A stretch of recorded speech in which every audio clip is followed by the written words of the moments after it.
but mean the difference between retaliation and annihilation. His subordinates were begging him to follow procedure, but Petrov made a choice. He picked up the phone and reported the detections as a system malfunction, a false alarm. He didn't know if he was right. He couldn't be sure. The computer said missiles were incoming, and he was betting the lives of 280 million Soviet citizens that the computer was wrong. He sat there, watching the clock, waiting to see if his country, and possibly the entire world, would be vaporized in the next few minutes. The missiles never came. Petrov was right. It was a false alarm. Investigators later discovered what had happened. The Oko satellites had mistaken sunlight reflecting off high-altitude clouds for missile engines. A freak alignment of the sun, clouds, and satellite position created the perfect false positive. 5 times. So what happened to Stanislav Petrov, the man who saved the world? He wasn't celebrated. He was reprimanded. Soviet military brass blamed him for not properly documenting the incident. His paperwork was incomplete. He'd broken protocol. He'd trusted his gut over the computer. In 1984, Petrov quietly resigned from the military. He took a job at a research institute and faded into obscurity. He lived in a small apartment, struggled financially. Few people knew what he'd done. It wasn't until the 1990s, after the Cold War ended, that his story began to emerge. Journalists tracked him down. He gave a few interviews. In 1998, he was invited to the United States and received a small recognition. But he never sought fame. He didn't consider himself a hero. In interviews, Petrov was modest, almost dismissive of his actions. He said he was just doing his job, that he'd simply made a logical decision based on incomplete data. But here's what he didn't say. If he had followed protocol, if he had trusted the computer instead of his judgment, his superiors would have reported the attack to Soviet leadership. And Soviet leadership, faced with what appeared to be an incoming nuclear strike, would have had to decide within minutes whether to launch their own missiles. Would they have launched? We'll never know for certain.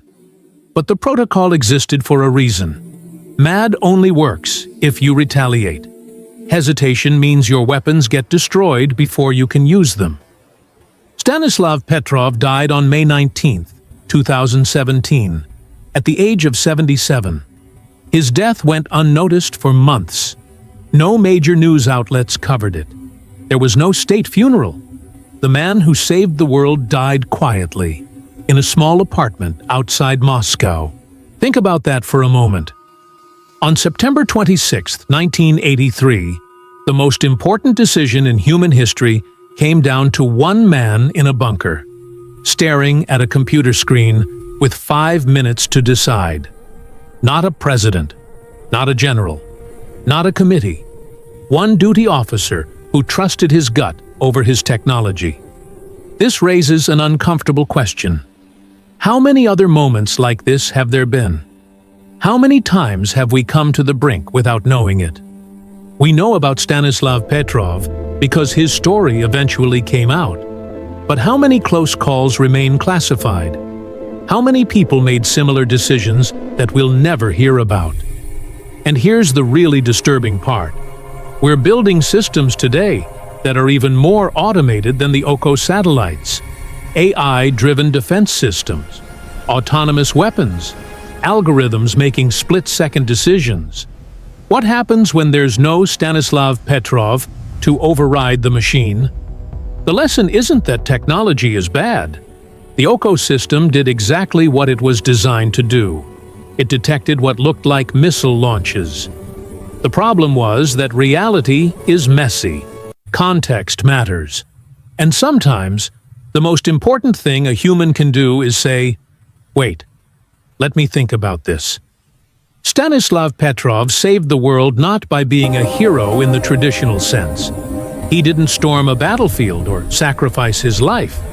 He saved the world by being uncertain, by questioning, by refusing to blindly follow protocol when protocol didn't make sense. In a system designed for instant automatic retaliation, he inserted a pause, a moment of human judgment. And that pause saved everything. So the next time you hear someone say that one person can't change the world, remember Lieutenant Colonel Stanislav Petrov. Because on September 26, 1983, one person did change the world. He just didn't let it end. If you found this story fascinating, you'll surely love our next video. And if you want to support the channel, hit that subscribe button. Thanks for watching.